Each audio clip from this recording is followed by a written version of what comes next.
giving money to rich churches. I'm serious. Stop and think for a moment.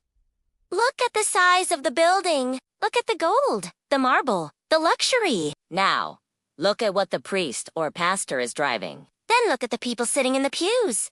People who are struggling. People who can't pay their rent. People who can't buy enough food for their family. People who are praying with everything they have for some kind of help. And then ask yourself this simple question. Where is the money really going? Because when you are in need, when you are hungry, when your child needs help, when life completely falls apart, most of these churches are nowhere to be found. They don't help.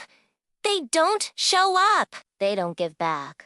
But they never, ever forget to pass the basket. Let's be very clear about something. Jesus never did this. Jesus never charged people to pray. He never sold blessings. He never demanded a payment before helping someone. He fed the hungry. He healed the sick. He defended the poor and the forgotten. In fact, he flipped over tables in the temple when he saw that God's house had been turned into a business. And that part is so important because Jesus was angry when faith was turned into profit. He saw the exploitation and he called it out, loudly and directly. He didn't just disagree with it, he actively dismantled it. There is a famous moment in the Bible where someone tried to trap Jesus with a question about money. They asked him if it was right to pay taxes. Jesus asked for a coin and said, "Whose face is on this coin?" They answered, "Caesar's." And Jesus replied with one of the most powerful statements in Scripture. "Then give to Caesar what belongs to Caesar, and give to God what belongs to God." Now, many people have twisted this to mean you should pay your taxes and also pay your tithe to the church. But that's not what he was saying. That was Jesus making something incredibly clear. Earthly systems, like money and government, belong to the world, but your faith, your heart, your spirit, that belongs to God.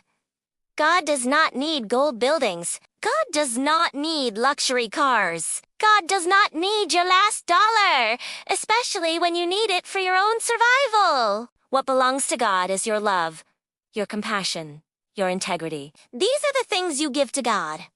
Some churches today operate exactly like corporations. They collect money. They invest it. They expand their property. They protect their wealth and their assets with teams of lawyers. But they don't protect the people. And if a church is rich, while the people who fill its seats are poor, something is fundamentally wrong. If a church is focused on building bigger buildings but ignores the broken lives within its community, something is deeply wrong. If the leaders live in luxury while the members of their congregation suffer in silence, that is not the gospel. That is a business model. You are not required to fund hypocrisy. Let me say that again. You are not obligated to give your hard-earned money to a system that does not reflect the love and compassion of Christ. You are not sinning by questioning where your money goes. In fact, discernment, the ability to judge well, is a biblical principle.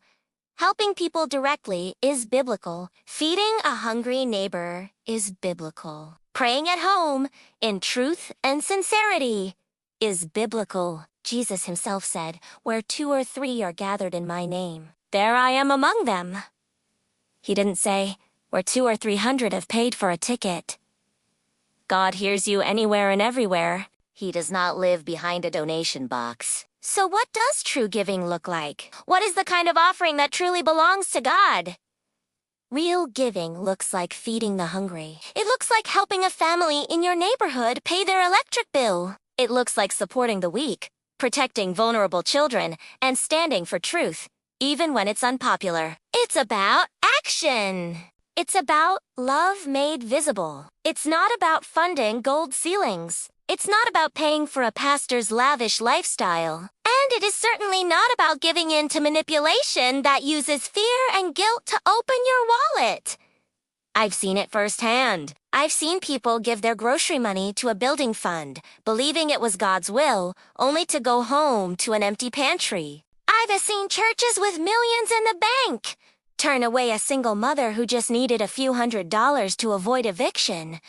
This is a betrayal of the trust people place in them. It is a distortion of faith. faith. The church should be the first place a person can turn for help, not the last. It should be a hospital for the broken, not a country club for the righteous. The early church, the one described in the book of Acts, looked very different. The believers shared everything they had.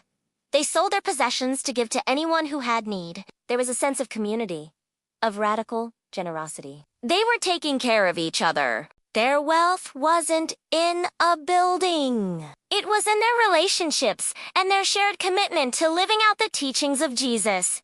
Where did that go? When did the mission shift from serving people to building empires? It happened slowly, over centuries, as institutions became more powerful than the message itself. But we have the power to change it, at least in our own lives. We have the power to redirect our resources. Your generosity is a powerful gift. Don't waste it on an organization that doesn't value what God values.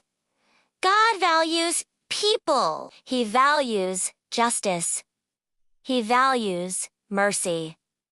So, here's the final thought. Faith was never meant to be a business. God was never meant to be a product for sale. If a church seems to need your money more than it cares about your well-being, you have every right to walk away. Pray. Read the scripture for yourself. See what Jesus actually said and did? Help people directly. Follow Christ, not corruption. Be discerning. Think for yourself. And please, stay awake. Thanks for watching. If this message resonated with you, don't forget to like, comment, and subscribe for more conversations like this.